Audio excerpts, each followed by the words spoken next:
Baku থেকে জলবায়ু সম্মেলনের সবশেষ খবর জানাতে এই মুহূর্তে যুক্ত হচ্ছেন সহকর্মী মাহমুদ রাকিব। চলে যাচ্ছি তার কাছে। রাকিব, ডক্টর ইউনূস আজ বেশ কিছু বৈঠকে অংশগ্রহণ করেছেন, পাশাপাশি তিনি বিশ্ব নেতাদের সঙ্গেও কথা বলেছেন। তিনি কোন কোন বিষয় নিয়ে কথা বলেছেন, পুরো বিষয়টি নিয়ে আপনাদের কাছ থেকে জানতে চাই।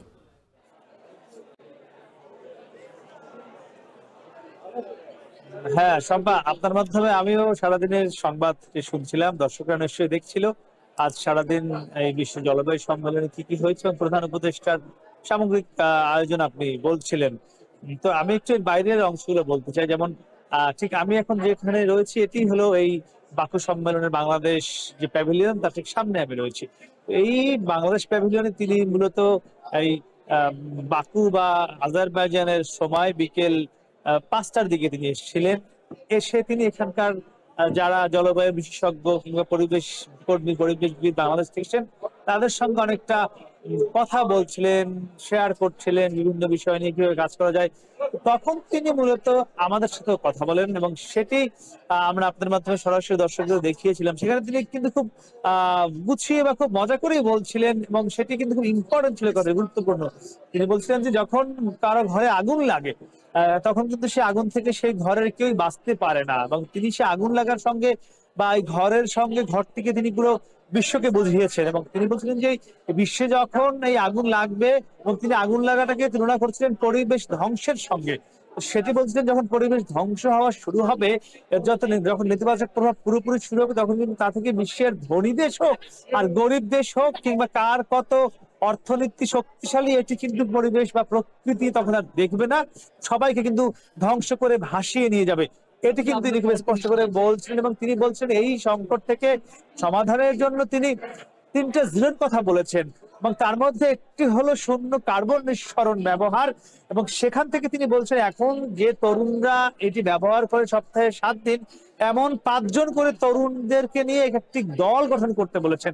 এবং বলেছেন যে এই 7 দিন করে এখন যে তরুণরা ফসিল ফুয়েল ব্যবহার করছে, এরা আস্তে আস্তে সপ্তাহে 7 দিনের জায়গায় 6 দিন, আস্তে আস্তে 5 দিন, 4 দিন, 3 দিন, 2 দিন, 1 দিন করে এরকম শূন্যের কোটায় নামিয়ে আনার কথা বলছিলেন। এর পাশাপাশি তিনি আরেকটি বিষয় কিন্তু বলছিলেন, বিশেষ করে জলবায়ু চুক্তির সঙ্গে ডোনাল্ড ট্রাম্পের কিন্তু একটি মুখোমুখি অবস্থানে রয়েছে। কারণ আপনি জানেন যে প্যারিস চুক্তির পর ডোনাল্ড ট্রাম্প এই চুক্তি থেকে বের হয়ে গিয়েছিলেন, এবং তিনি বলেন এখন যদি আবার তিনি ক্ষমতায় এসেছেন, এখন তার অবস্থানটি কি হবে এটি নিয়ে কিন্তু একটি শঙ্কা তৈরি হচ্ছে।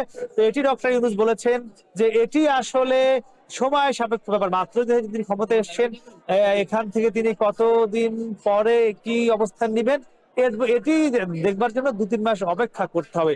আর সর্বশেষ তিনি কিছুক্ষণ আগে আজারবাইজানের যে প্যাভিলিয়ন রয়েছে সেখানে একটি বাংলাদেশ থেকে যারা এসেছেন যুবক, তরুণ, পরিবেশ কর্মী, তাদের সঙ্গে একটি ইয়ত কনফারেন্স করেছেন।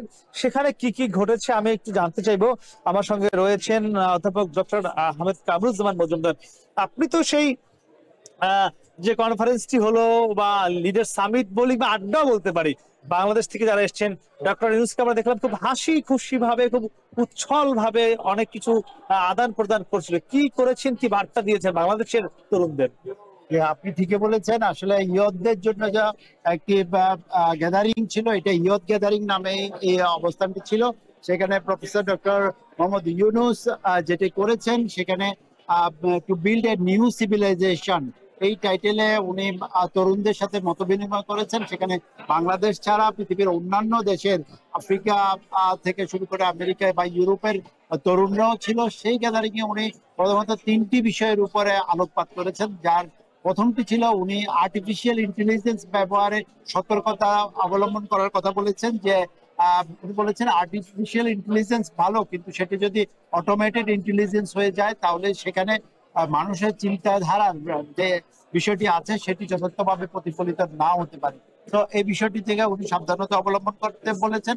একই সাথে উনি বলেছেন যে যুবকদের জন্য তাদেরকে আশাবাদী হওয়ার জন্য বলেছেন, এবং বলেছেন যে সমস্যা দেখলে ভয় পাওয়া চলবে না, যেখানে কোনো দরজা নেই সেখানে যুবকদের জন্য এটি একটি অপরচুনিটি, দরজা খুলে তাদেরকে সামনের দিকে এগিয়ে যেতে আর হবে। 3 নম্বরটি কি বলেছেন? 3 নম্বরটি উনি বলেছেন যে যুবকরা পৃথিবীর যেখানেই থাকুক না কেন তারা যদি তাদের এলাকায় যে সমস্যাগুলো আছে সেগুলোর জন্য তারা আমাদের সহযোগিতা নিতে পারে, আবার আমাদের এলাকায় জলবায়ু সম্পর্কিত যে সমস্যাগুলো আছে সেগুলোর জন্য তারা তাদের সমস্যা মনে করে যাতে একাত্রে কাজ করে। যুবকদের এগিয়ে আসতে হয় এগিয়ে আসার সংকট জন্য মোকাবেলা। আপনাকে অসংখ্য ধন্যবাদ। তো এটি কিন্তু আজকে সারাদিনে ডক্টর ইউনূস বারবার বলছিলেন এই যে পরিবেশ নিয়ে সংকট তৈরি হয়েছে এখান থেকে বের হতে যুবকদের নেতৃত্ব দিতে হবে। আমার কাছে ছিল সবশেষ। জলবায়ু সম্মেলনে তরুণদেরকে প্রাকৃতিক বিপর্যয় রোধে এগিয়ে আসার আহ্বান জানিয়েছেন প্রধান উপদেষ্টা ডক্টর মোহাম্মদ ইউনূস। সেই খবর বাকু থেকে জানাচ্ছিলেন সহকর্মী মাহমুদ রাকিব। দেখছেন